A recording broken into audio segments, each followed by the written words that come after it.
नमस्कार, देशोन्नती संपादकीय मध्ये मी साक्षी आपलं स्वागत करते। भाजप विरोधक पक्षांना एकत्र करून इंडिया आघाडीची मोठ बांधणाऱ्या काँग्रेसलाच आता आघाडीतील इतर पक्षांकडून विरोध सहन करावा लागत आहे। दिल्ली विधानसभा निवडणुकीत आघाडीतील अनेक घटक पक्षांनी काँग्रेसऐवजी आम आदमी पक्षाला आपला पाठिंबा घोषित केला आहे। उद्धव ठाकरेंनी देखील दिल्ली विधानसभा निवडणुकीत आम आदमी पक्षाला आपला पाठिंबा राहील असे घोषित केले आहे। तत्पूर्वी तृणमूल काँग्रेस आणि समाजवादी पक्षांनीही काँग्रेसऐवजी आम आदमी पक्षाला पाठिंबा घोषित केला होता। त्यामुळे दिल्ली विधानसभा निवडणुकीत काँग्रेस एकाकी पहिल्याचे चित्र समोर येत आहे। उद्धव ठाकरेंनी दिल्ली विधानसभा निवडणुकीसाठी काँग्रेसला पाठिंबा न देण्याचा निर्णय घेत आगामी मुंबई महापालिका निवडणूक स्वबळावर लढण्याचे संकेत दिले आहे असे मानले जाते। इंडिया आघाडी प्रामुख्याने लोकसभा निवडणुकीसाठी गठीत करण्यात आली होती।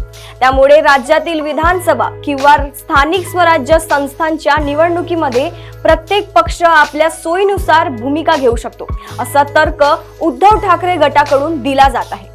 दिल्लीतील काँग्रेस नेत्यांनी आम आदमी पक्षावर प्रखर हल्ले चढविले। त्यानंतर इंडिया आघाडीतील मतभेद आणि फूट प्रकाशाने समोर आली। त्यातच आता इतर प्रादेशिक पक्षांना काँग्रेसऐवजी आम आदमी पक्षाला पाठिंबा देत काँग्रेस कोंडी केली आहे। याआधी देखील इंडिया आघाडीचे नेतृत्व बदलण्याच्या संदर्भात काही प्रादेशिक पक्षांनी आक्रमक भूमिका घेतली होती। या पृष्ठभूमीवर यापुढे आघाडी किंवा युतीच्या माध्यमातून वाटचाल करायची, स्वबळावर निवडणुका लढवून आपल्या पक्षाची ताकद पुन्हा प्रस्थापित करायची या संदर्भात काँग्रेसमध्येही गांभीर्याने विचार सुरू असल्याचे दिसते।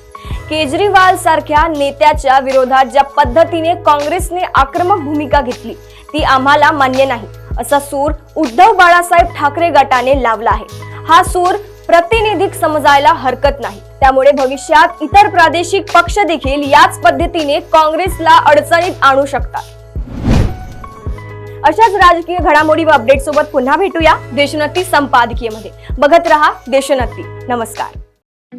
ठळक घडामोडींसाठी देशोन्नती न्यूज चॅनलला सबस्क्राइब करा आणि बेल आयकॉन प्रेस करा।